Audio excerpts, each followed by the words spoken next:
Health Minister Dr. Zweli Mkhize has urged South Africans not to panic following the detection of the first cases of the coronavirus variant initially identified in India.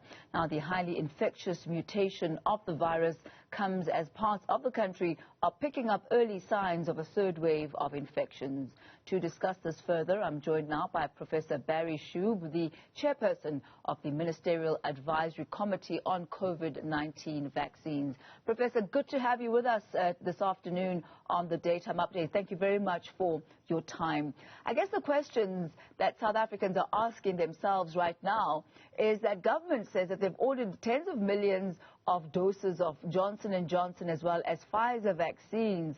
Do we know how effective these vaccines will be against the strain that have now been discovered? Yes, good afternoon. Well, the kind of bottom line answer is we don't have definitive proof. It hasn't been as yet tested against the B1617, the one from India yet. However, there has been studies in India where they looked at, first of all, people that have recovered from infection, and also looking at a vaccine made in India by a biotech company called Bharat, which uses, I guess, a first-generation technology. In other words, using one of the original strains to make the vaccine. And with both of these instances, the recovery as well as this vaccine worked pretty well against the variant. So I think we can extrapolate that our vaccines, both the Johnson & Johnson and the Pfizer, will in all probability work also pretty well against the new 617 variant. I think we're fairly confident that there will be good vaccine efficacy.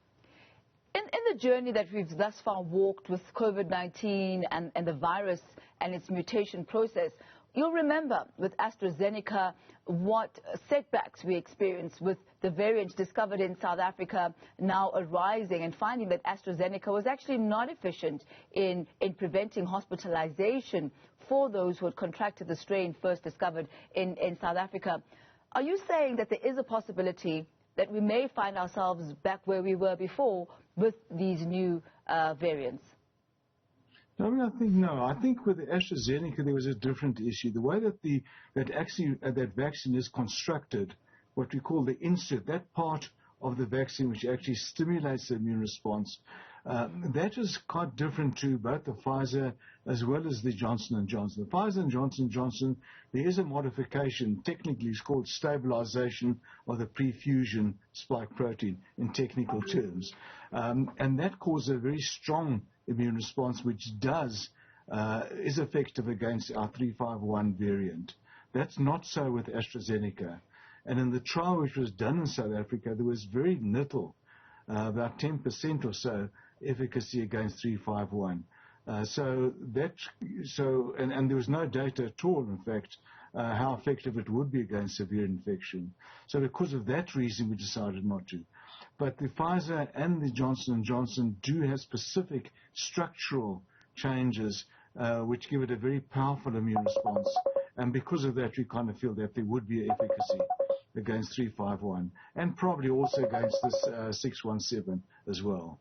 We continue now our conversation with Professor Barry Schoub, who is the chairperson of the Ministerial Advisory Committee on COVID-19 vaccines, as well as the two new variants that were discovered in South Africa. Professor, good to have you back with us. We thought you'd staged some sort of a walkout there for a moment, but good to have you back on your seat again. Let's pick up apologies.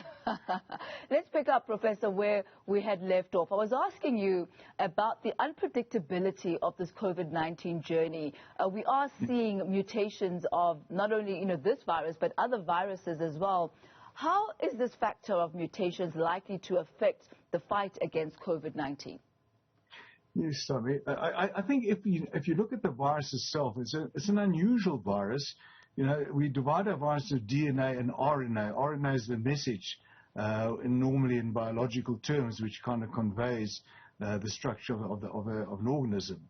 Now, the RNA is quite a changeable molecule. It regularly acquires mutations.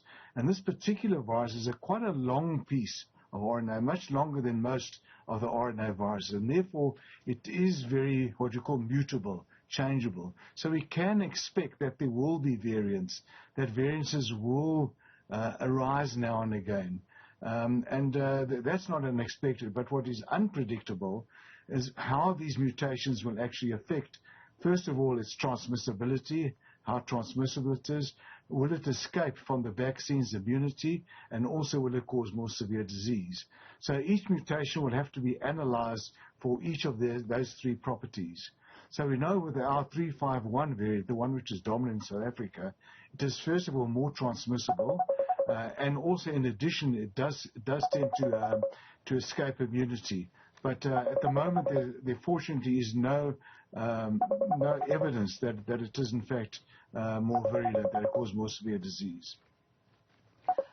Professor, over 17 countries around the world have put in place a travel ban for travelers going to and from India. Is it time that South Africa does the same? Yeah, you know, this is an awkward one because basically a travel ban does impact on the economy, and this is something we need to protect, particularly we want to get our fragile economy going again. So it's really a balance. The ideal, of course, would be to close borders, but I think we also need to take into account economic considerations. So I think certainly restrictions and monitoring need to go on at borders. In other words, that travellers would need to kind of prove that they have been, that they are negative, that they are test negative, or that they've been vaccinated. And there needs to be quarantine provisions. So that, of course, goes without saying. But a complete closure of the border is quite a drastic step. And I think at the moment it probably is not warranted. All right, Professor, thank you very much for your insights this afternoon. That's Professor Barry Schoub there from the Ministerial Advisory Committee on COVID-19 vaccines. He chairs that particular chapter.